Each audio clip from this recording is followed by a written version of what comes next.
Okay, museum study students, this is my first recorded lecture to you, and in this lecture we're going to be covering occupations within the museum, so job titles, and I'm going to highlight from your reading some of the main job titles that we'll be discussing, what those occupations do, and how they get to where how they got to that job. So what's their educational background, what were the training required in order to obtain that title. And then in the second part of the lecture, we'll talk about cover letters and resumes and what you should consider when you're applying for a job. So first, let's cover the major museum occupations. So I'll talk about the titles, the definitions for the titles, their general duties, and how they fit into the organization. So generally speaking, really generally speaking, when we discuss occupations in museums, they have a tendency to fall into four broad categories. So you have those occupations that are administrative, so they're the people that are making it all happen in the museum. There's the collections-oriented job title, so they're physically working with the collections in some way or manner. There's public programming, so that's more of the outreach of museum work. So they're taking the topics that the museum covers and the collections, and then they're interpreting it for visitors to the museum, or maybe perhaps in school groups. And then there's the coordinate function. So there's those individuals that help to make all of these things kind of come together. And they're the links between several different job titles. So let's talk about how these interact and how they ultimately come together into three different functions of museums. So scholarship, communications, and then public service. So there's sort of the research aspect, or behind the scenes look at where those collections sort of come from and how they're amassed. There's the communications, so not only to the general public but within the institution, and then the public service side of that. So let's talk about some of the titles. So this is a list of the different job titles that I'm going to go through. And it's not just that I don't know how to tab in PowerPoint. The reason that I've written it like this is the director is clearly going to be the top, one of the top people in the institution. Everyone else sort of falls under him. And what I've tried to do is a partially indented list to sort of show the flow chart of these titles. But actually the flow chart in terms of who basically supervises someone else, that's going to vary from institution to institution. So I'm not going to go too much into the flow chart of roles, because that will differ from place to place. So let's start at the top. So as I say here, the organization of these job titles varies from museum to museum. So if you look in Glaser and Zenatu in Appendix D, there's a flow chart of how, who's at the top, who comes under the director, who then comes under those people, and who answers to whom. But again, depending on the institution that you're at and how big it is, that flow chart's probably going to differ from place to place. So let's start with the director. He's at the top. He or she is at the top. So the director, as I say here, is the sort of the leader and the manager of the entire institution. So this is the captain of the ship. This is the person that's making all the decisions regarding the direction the museum is going in. So this person is paid to be both the public face of the institution, so you will see them frequently in ads or in communications regarding the museum. They are the liaison between the museum and the public. And they're going to make all of the major decisions. Now, that said, directors should not be confused for dictators, so they aren't necessarily left to their druthers to make these decisions. Generally, these decisions are made together with a board of trustees, although we're not going to spend a lot of time talking about board of trustees. Different museum entities and institutions do have some sort of board of some kind, but those boards vary from institution to institution and may be more or less powerful depending on what institution you're talking about and whether it's public or private. So that's a whole other conversation that we can get into in class, board of trustees. But nevertheless, the director is the person that's making the decisions on the direction the museum is taking. Everyone else in the museum is then meant to be working towards that direction. So they're the ones that are going to make it happen. So how do you get to be a director? Generally speaking, the education behind that is a PhD, or at the very minimum a master's degree in an area in the museum's discipline. Now, historically, it used to be that people started out at the bottom and they worked their way up until they ultimately gained so much experience they became directors. These days, that's not necessarily the case. And what's more disturbing is that whereas it used to be the case that directors came from within the museum or from another museum, let's say, now there seems to be an increasing trend upon hiring business people to be directors. And we'll talk in class about the potential problems with that. What's the experience that they need in order to get this job? Well, they need to have some experience already working in nonprofits, and it should be considerable. 3 years of management experience minimum, including human resources work, organizational work, financial management.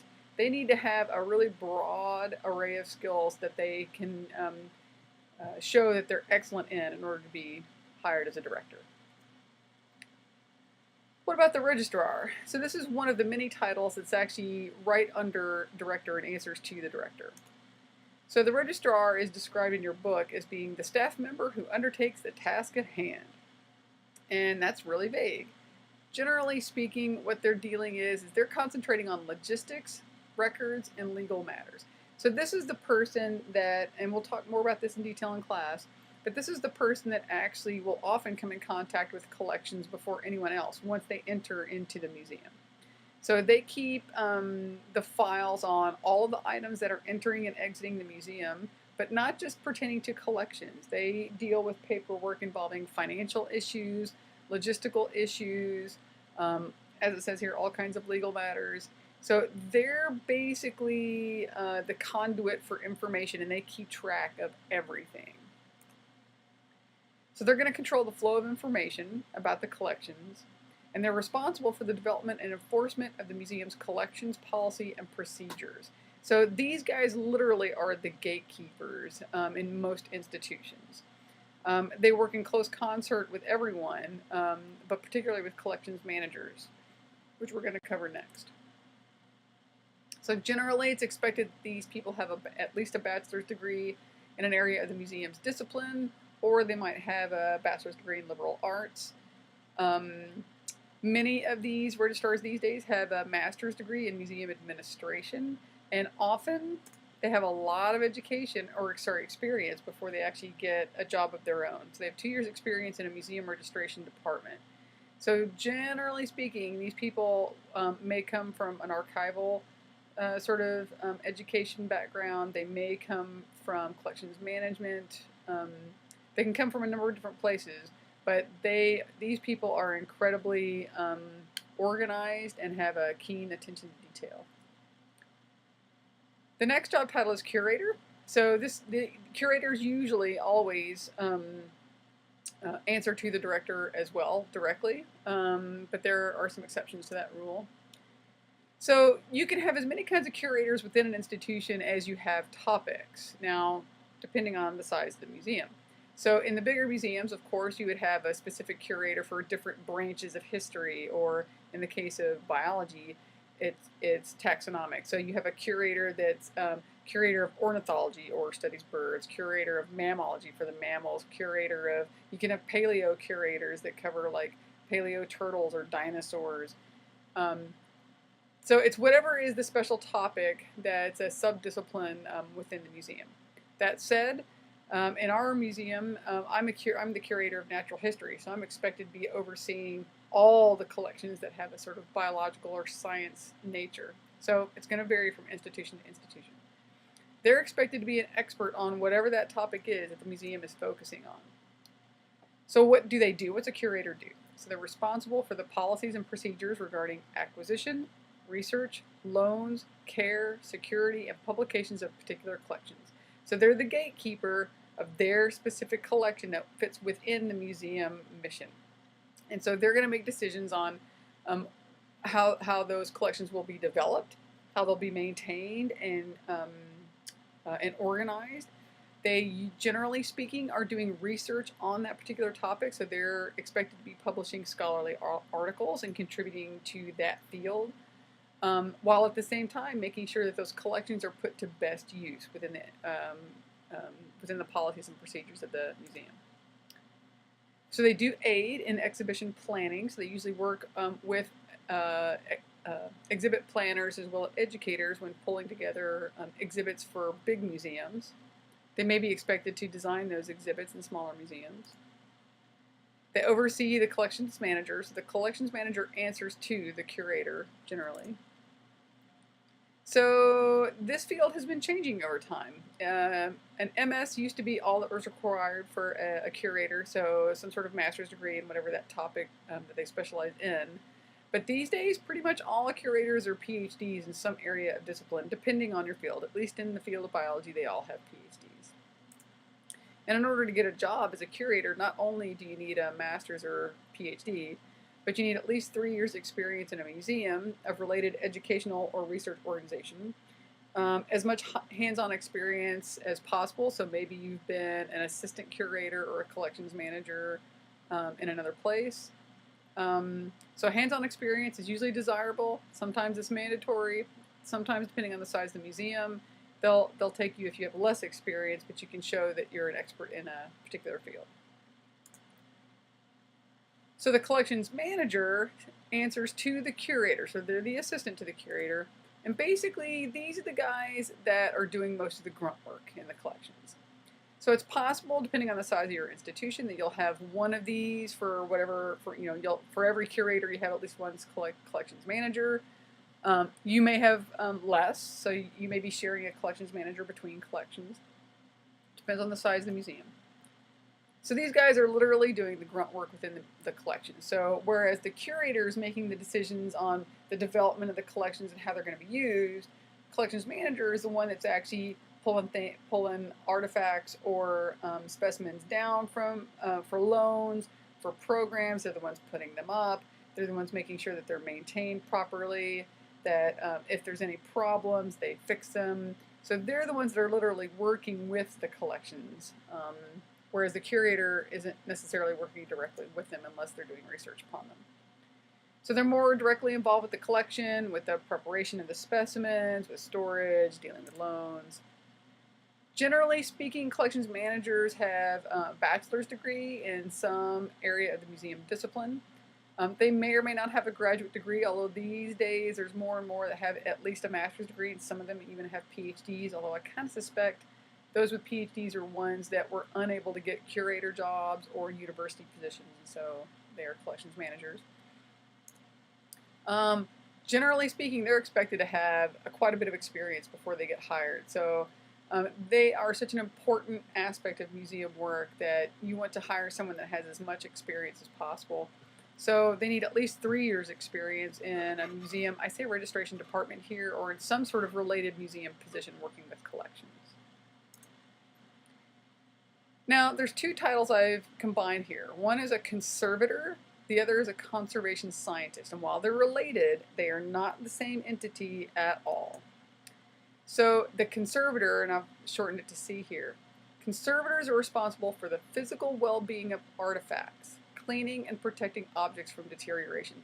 So these guys are dealing with objects, not only their maintenance so that they don't deteriorate, but if they have deteriorated or become damaged, they're the ones that actually do the work for trying to repair or fix whatever that item is. Now that's in contrast, so they're working physically with the collections.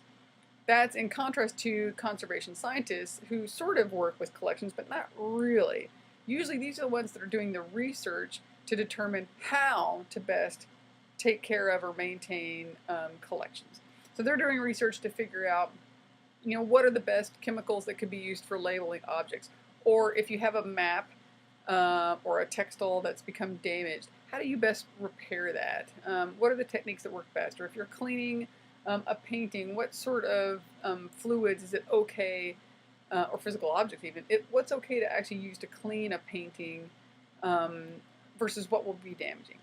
So alone or in combination with the curators, conservation scientists conduct research on techniques, methods, and procedures for conserving artifacts. So in terms of a conservator, their educational background includes having a master's degree or a PhD from an organized conservation program, and there's not very many of these programs. There's very few of them around the world, and so it's incredibly competitive to get into those programs. But then once you've actually completed it, you're in great demand in terms of getting a job. So they have to come from a recognized conservation program for having attended it for 3+ years in theory, principles, and practice of conservation and more. Often, by the way, these guys have a degree in chemistry to facilitate their work. Conservation scientists, conservators, the experience that they have is usually 2 years postgraduate experience under the supervision of a conservator. So they get a graduate degree, and then they kind of do an apprenticeship for a period of time before they then have enough experience to gain their own positions. A conservation scientist, in contrast, has a PhD or an MS or BS in chemistry, and then they often will go on to get a graduate degree in conservation science. And again, not very many programs in this around, but these people are in high demand and they can earn quite a bit of money in their work. Experience for a conservation scientist includes 2 years of experience in the field with a PhD. If they have a lower degree, then they're expected to have obtained more experience before applying for a job. Okay, educators. So there's different titles that educators often get. So education coordinator, educator, and there are some others.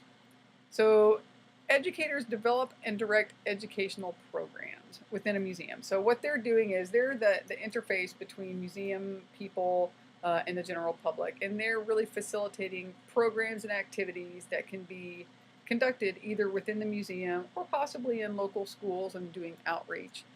Whoop, sorry about that. Their educational background is highly varied. And this is a field that seems to be in development right now in many museums. So there are some educators who have gotten a degree in a particular field, name your topic, history, art, biology, whatever it is, and then maybe they've gone on and gotten education degrees or certification to teach in schools, and then they got a job in a museum and had quite a bit of on-the-job training. Some of them are museum studies students who got certificates while obtaining a graduate degree and got educational training as well. Many of them have learned on the job, so they've actually gained a lot of experience putting on programs and activities, and they've done this, and they've done this in collaboration with museums. So they've gotten on-the-job training in terms of developing programs. Some of them have learned it in graduate programs. We'll talk more about this particular job title in class, as all of them. Archivists are not generally a job title that every institution has, but they should. Sometimes the work of an archivist is combined with the work of a registrar, but they are in fact quite distinct, even though they look superficially similar. So archivists are responsible for the institutional archives. So whenever any objects, artifacts come into the institution, the archivist gets a copy of all the paperwork that's associated with it. So whereas the registrar might have a certain set of files that are identical to the archivist, generally the archivist has more and different kinds of files. So they're also maintaining, say, the history of the institution, maybe the financial file. So basically all of the paperwork, all of it that goes through a museum will end up with an archivist one way or another. So archives are, of course, documentary records of the museum. So that includes everything from like the mission, and that might be, previous mission statements versus what they have right now. Collections, provenance, so where did this item come from? Is there a background story to it? So all those stories they tell on, say, Antiques Roadshow, that's the kind of documentation an archivist would keep. History of the institution, as well as maybe the people that work in the institutions. Basically, these are the freaks for paperwork. So archivists generally have a master's degree in history or possibly social science, with additional graduate work in library science or archives management programs. So there are special graduate programs in the archival field that you can attend to, but there's not very many of these programs. As it happens, we have an archivist at the Park Library Museum or the Park Library that you can talk to if you'd like to know more about becoming an archivist. In terms of their experience, they are certified by the Academy of Certified Archivists, and at least 1 year in a museum archive is required for previous experience, and more is better. Generally, these jobs are really hard to get. Development officer. Okay, so the development officer is considered with fundraising for the museum, generally speaking. So they're responsible for all types of museum fundraising, grants, endowments, fundraising drives, etc. Now, not all museums have these, but ideally what's happening is they're completely concerned with money. How is the museum going to get money for all of its different functions? So they will often be out searching for donors. They'll be, rubbing elbows with all of the elite people around to try to get them involved one way or another with museums. They also do work trying to find grants that can be applied for, and sometimes they actually are the ones applying for the grants as opposed to, say, the curators applying for them. They will organize fundraisers to try to encourage donors to donate. Basically, they're involved in all things financial. So their education is generally, at a minimum, a bachelor's degree in business, arts administration, possibly public relations marketing, possibly advertising. They're generally more like business people. And they usually have a fair amount of experience before gaining a job on their own. So they have at least 3 years experience fundraising on a scale consistent with the needs of the museum. So you need to, there's usually quite a bit of experience working your way up before you become a development officer on your own. So you're working with someone else. Okay, docents. Docents aren't always job titles that you see at every museum, and currently we don't have any, but many museums do make use of them. So docents are basically volunteers. They're unpaid staff members that perform, and I say here guide functions, but in fact that's a role that's expanding quite a bit in the museum world. So generally speaking, docents are thought of as being volunteers who work in exhibit areas, they're interacting with the public, they're answering questions about some of the displays, helping visitors find what they need to find within a museum institution. But in fact, many volunteers are being used in all other aspects of museum work. So they're being used in exhibit preparation and installation. Sometimes they're used in collections to help with collections management work, with trying to prep the specimens or deal with them. So basically they're being incorporated into all levels of museum work. And so as you might expect, there's not really a set of preferred experiences you need to have to be a docent. Basically, you just need to be a willing partner. But often, these are people that are seniors. Not always. Sometimes they can be young people. But sometimes they're seniors. And these are people that are retired and don't have anything else to do. But they have a wealth of experience in their head. And so they're really valuable in the museum field. I've combined 3 titles here: exhibit designer, planner, and preparator. And so these are 3 different aspects of exhibit design that come together when an exhibit is being launched.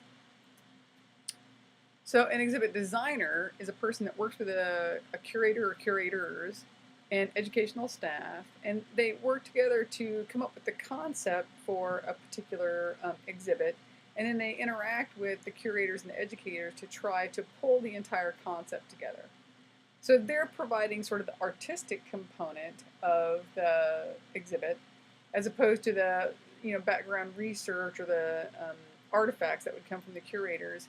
And the educators are trying to make sure that, depending on what the target audience is, they've maybe included key aspects like Common Core, if it's going to be a K through 12 exhibit, or learning benchmarks, whatever the learning benchmarks for that age group. And then if it's for an adult group, they do a similar sort of thing. So the exhibit designer is actually bringing the artistic component. So how do we want to get this concept across? The exhibit planner is trying to coordinate the exhibit planning team. So basically, they're the logistical person that makes sure everyone's doing what they need to be doing. They're going to research all the aspects of the exhibit, help select the artifact, develop the script, coordinate with the educators. So basically, they're the go-to person that keeps the whole process moving forward. And then the exhibit preparator is the one that's literally doing the grunt work. So they're installing the exhibit, They're putting together the props, they're painting things, they're making stands. So they're the ones that are doing this sort of physical grunt work to be able to hold up all the artifacts or the dioramas or whatever. I didn't mention the educational background for these, so the background for each of these roles varies, and sometimes you just kind of come to it with no real formal background training. But many of these people have background training in construction, not necessarily like road construction, but they're often great carpenters, good with working with a variety of tools. Often they have an art background in 3D art. The planners might actually just have business administration as well as some art education backgrounds. But long story short, they usually have some sort of art background and some sort of business background, but not always. Sometimes they come to it through a less direct route. So the financial officer. So this is different from the development officer, and often these are roles that are confused.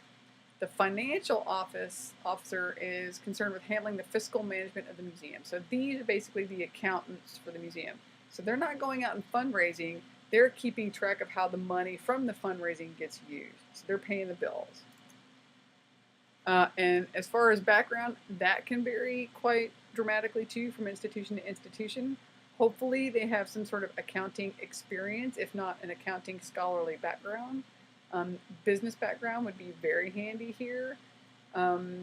Graduate experience or graduate degrees is okay. That would be handy in this role. Okay, marketing manager. So this person is involved with, of course, marketing the museum and the museum programs. So they're going to handle the market research, head up a team to research and develop marketing plans for the museum. So we'll talk a bit more about what marketing is in class. But basically, you're trying to figure out not only what your institution itself is doing and how it can serve the public, but what about all the programs and everything about the museum. So one of the initial steps about marketing regards, like, does the community have an interest in what the museum is all about? And then how can the museum fulfill that role? And then how do we actually go about getting the information out to the public about the museum? Now, I'd like to say that when it comes to marketing, there's usually two roles that are sort of tied in here. There's marketing, and then there's public relations. And those are often tied in together. So there's actually getting the word out about programs or exhibits or what the museum in general is doing. But there's also, so there's getting the word out and there's the promotion of it. And so generally, these guys, these marketing managers, are actually trying to they're trying to collect data and stats on how to best serve the public and possibly promote the museum. But it's the PR, the public relations people, that are usually doing the advertising, the promoting, the getting the word out. So often PR and marketing go kind of hand in hand. And I've included one other role from your reading, so media manager. There's some others that we didn't cover in as much detail, but media managers. So these are people that serve a number of different roles within the museum. So they handle media issues as pertains to educational programs and exhibits. So these are not, they used to, according to the book, this is before Facebook and Twitter and Tumblr and Pinterest all took off. So generally these were the people that were handling media issues within the museum. So audio visuals aren't working, the computer's broken down, a projector's not doing its thing. Maybe they have other kinds of equipment within the museum. So they're sort of like the IT guy on the inside. Okay. But now you have a subdivision of this. They're involved with not with the physical working of certain kind of media forms within the museum. You actually have people that are dealing with media outside the museum. So these are more of your social networking individuals. So that's a whole different job role that often gets confused with media manager, which is normally internal dealings with the museum. Whew. Okay. that's the highlights from the information that we're going to talk about this week in class regarding occupations. Now let's kind of switch gears and let's talk about resumes and cover letters, because these are, of course, what you're going to need in order to try to gain one of these jobs within a museum, right? So these are slides that were pulled together by our director, so clearly a different style. But let's talk about some of the main issues. So creating a successful resume and cover letter for a particular job. And this is a crucial endeavor. Some people take this lightly, and as a result, they have a very hard time getting a job. So let's talk about some of the things you need to take into consideration when you're trying to get a job and how you can translate that into success for you. So clearly, one of the first places you can go on campus to gain help is the Career Center. And you can see the website here, and you can get information online regarding the center. And they can be very helpful in terms of helping you work on your resume, working on your cover letters, getting ready for interviews.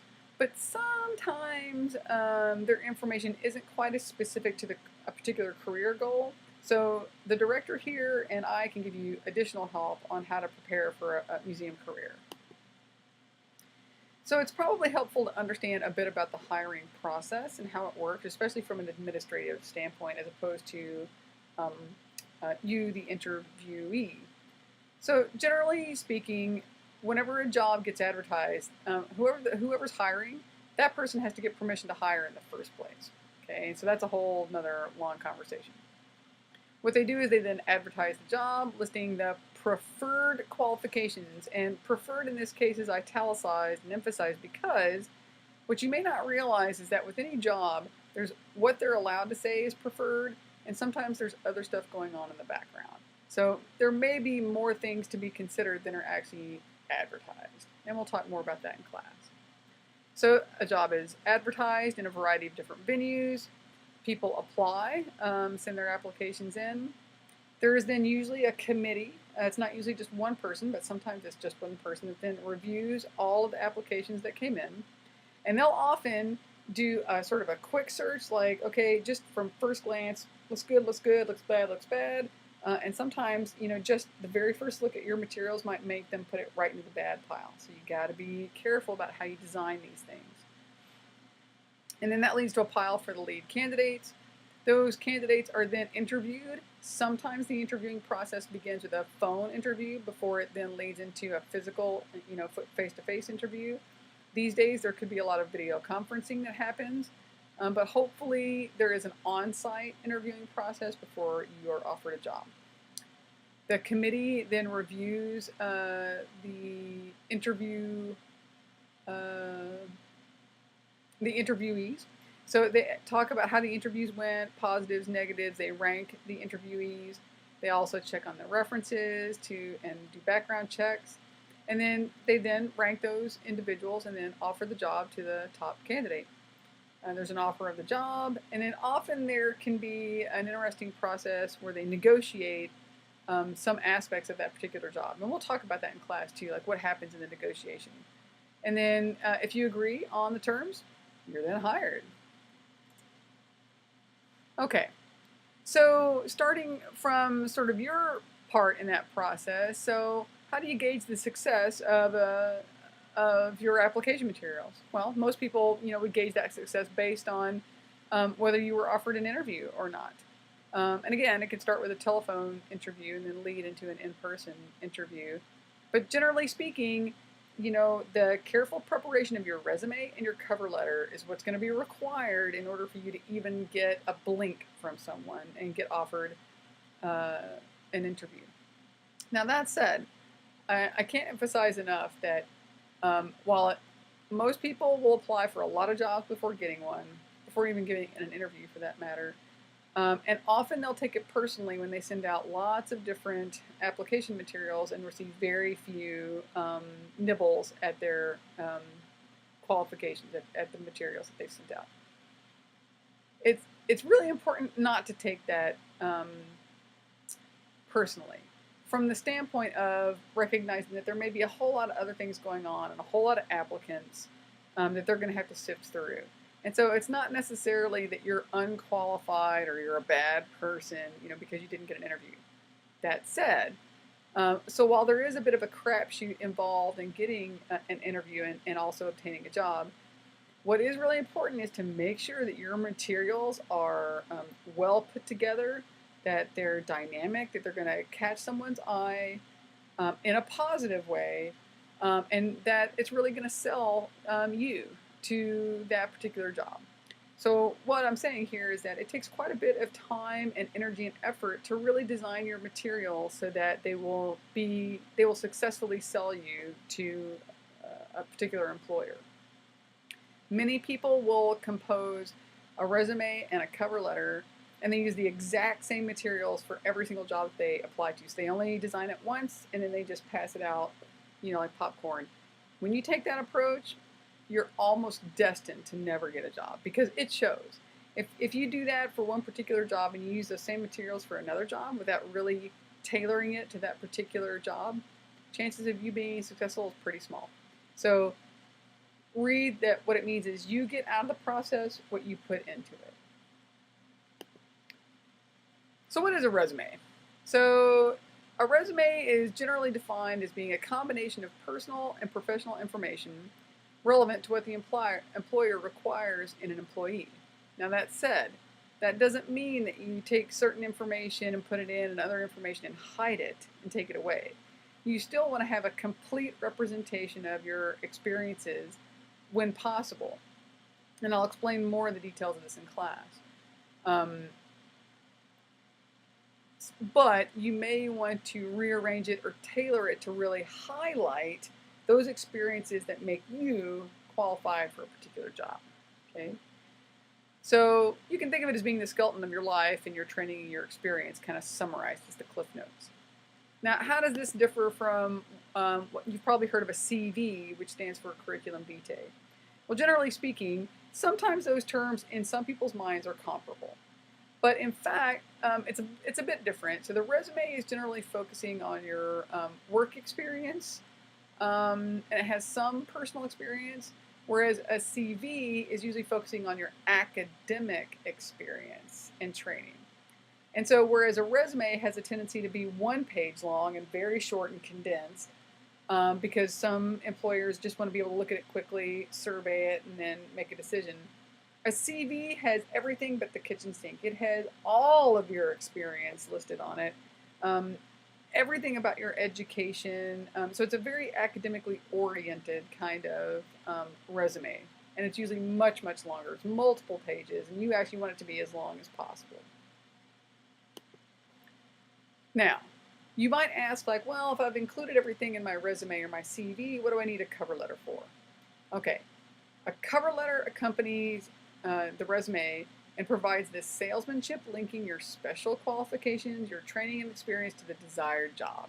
So in other words, hopefully you've done your homework. You didn't just look at the job ad, but you looked at that institution, you looked at what they're all about, look at their web pages, get a real good sense of who's working there, what are they doing, what are they trying to accomplish. And then if you think you fit the job that they're advertising, then you take that cover letter and you really draw out in that letter elements of your CV or resume and how they should hire you and no one else. So you really want to sell yourself. You don't want to be cocky and over the top, and we're going to talk about this in detail in class, but you really want to take this chance to sell yourself there. Those cover letters, they're not just a little piece of paper that's in front of your CV that's to keep it from getting rained on or put your coffee down on. Those cover letters are really, really important. And so you need to take time to compose those. So Jay says here that the employment process is like finding a mate. And there are some interesting analogies. And he says here, everyone wants to find an attractive situation. It's true. Everyone does, both the employer and the employee. Everyone wants to be successful. Yep, both sides do. Normally, everyone wants the relationship to last a long time, ideally. It works best when both sides feel respected, enriched, and happy. Okay? And I'll tell you, it's definitely a two-way street. It's just as much about you figuring out if that job is for you, as well as them figuring out if you are the one for them to fill that particular job line. It's a two-way street. So where do you start with resumes? Okay, I'm going to show you some examples in class. But of course, you start with who you are, all your contact information. You add what you've done. Now, not everything that you've done is necessarily going to fit directly in, but you try to be complete with all the information that you're including, so there's no gaps in your background. Leadership and achievement in other fields will also be very meaningful. You outline what you want to do, so generally there's a place there for your objectives, so the kind of job you're after. I don't know about the kind of lifestyle, but we can talk about that. Actually, all of these things where it says outline what you want to do, those are things we're going to talk about in class. So those are a little edgy. So you want to build on your strengths. You want to minimize or eliminate, if possible, your weaknesses or holes in your resume. And by all means, you want to sell yourself. So you don't want to oversell yourself.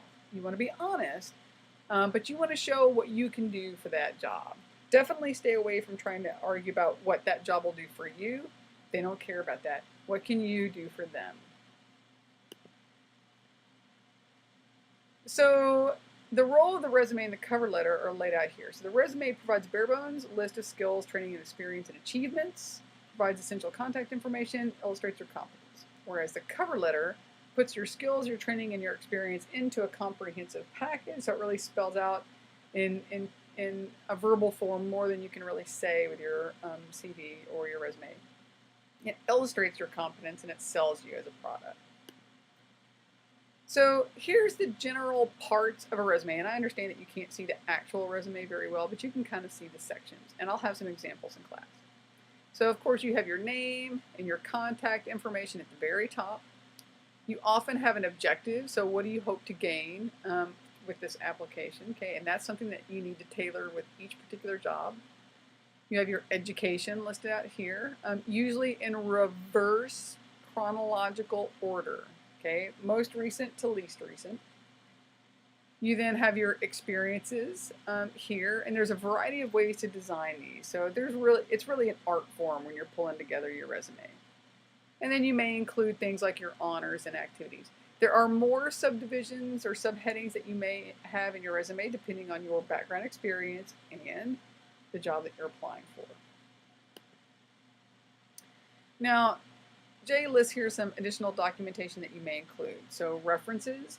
So you might either be asked to submit letters of support, which may or may not accompany your actual application. If they do, usually they're meant to be anonymous, and so they're going to be in an envelope that's sealed and signed on the back. Sometimes employers will ask for just the names and contact information for references, and they'll call the references for you. And so often you'll need to provide those with your CV as well. Sometimes you're going to be asked to bring in a portfolio, so again, depends on the job. So images of your work or examples. You may be asked to supply a statement of philosophy for the kind of work that job is advertised for. You may include salary expectations, possibly, unlikely. They might ask for a writing sample or transcripts or other things. So that's going to be job dependent.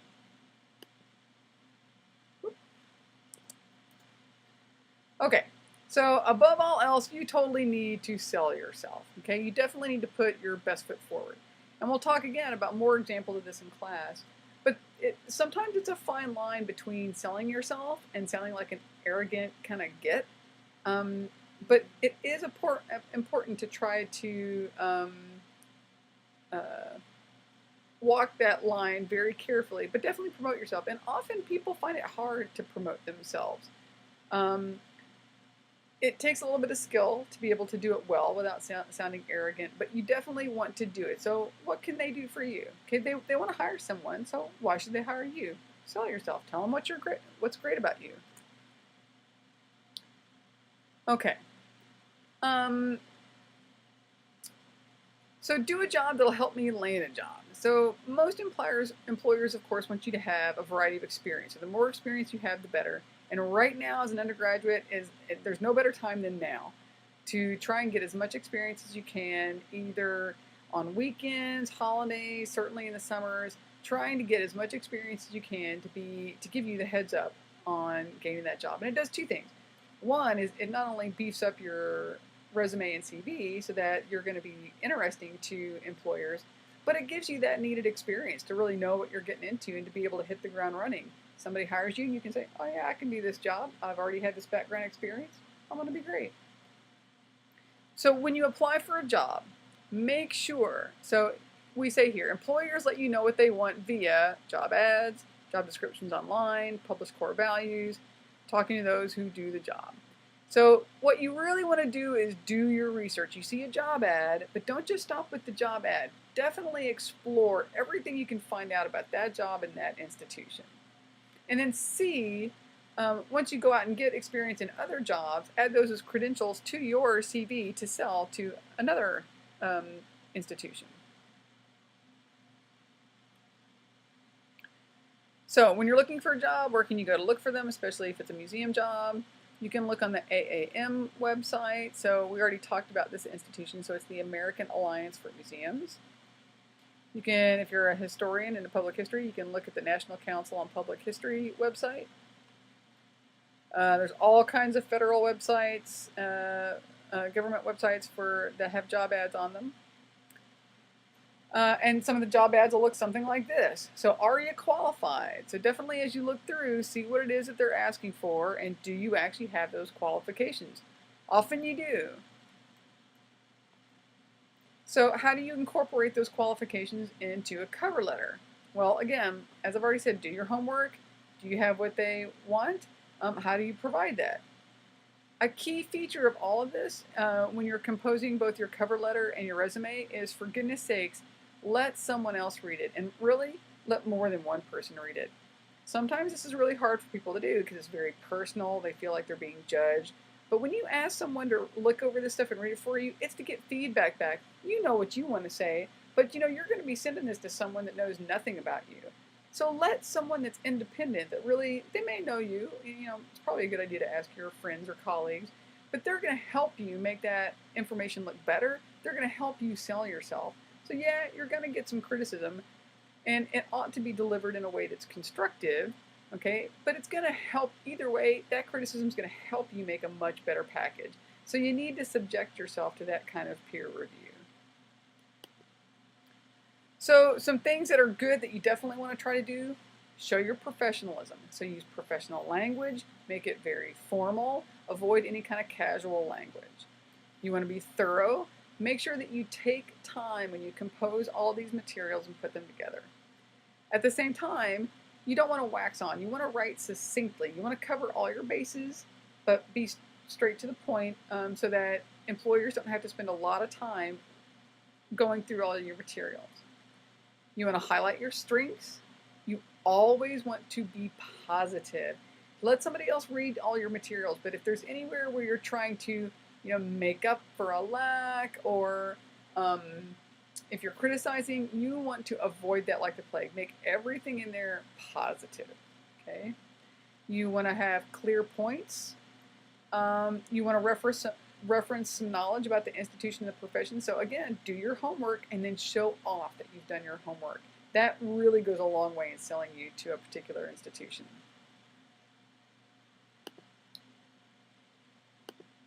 I don't know if I can make that go away, so oh, there it goes. Okay.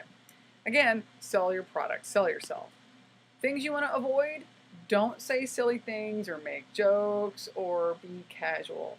Be professional. You don't want to show sloppiness, so again, make sure there's no typos. Have someone edit your stuff. Don't criticize your current employer or your past employers. That looks very unprofessional. Don't ask someone else to mail your stuff. You should mail it. Don't make claims that are clearly not true. Okay, so stick to the point. Don't imply that you're desperate. That always looks bad. No one likes desperate people. Don't put your Facebook page or non-professional web page or any kind of other information like that in there. Now, they're probably going to cyber stalk you anyway, so make sure that stuff is clean before you apply for a job.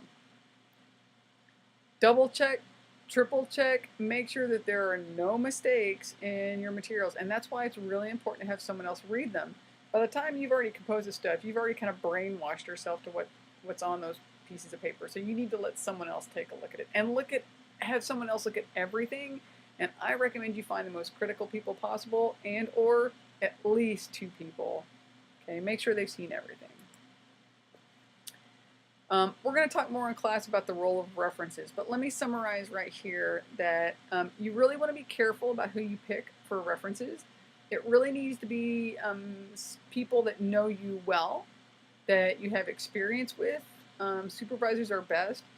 If you've taken a class and failed it, even if you feel like you've connected with that teacher, that's not a good idea to ask someone for a letter of reference.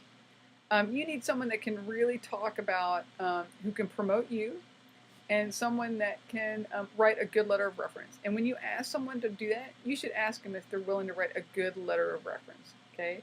Don't ever put someone in the spot of being at risk of writing you a poor letter of reference. So you should be able to take criticism from them and then be willing to accept a no if they say that they can't. Generally speaking, the best people to ask are people that are supervisors that have seen you work, or someone that's relevant to a job that you're applying for that can actually evaluate your qualifications for that job. So you put it in the mail, you wait, and here's what they do. So often employers will leave the once over. They're going to look it over quickly and put it in the yes or no pile. That's why you want to be very careful about how you design these application materials, because sometimes you only have one chance and that's it.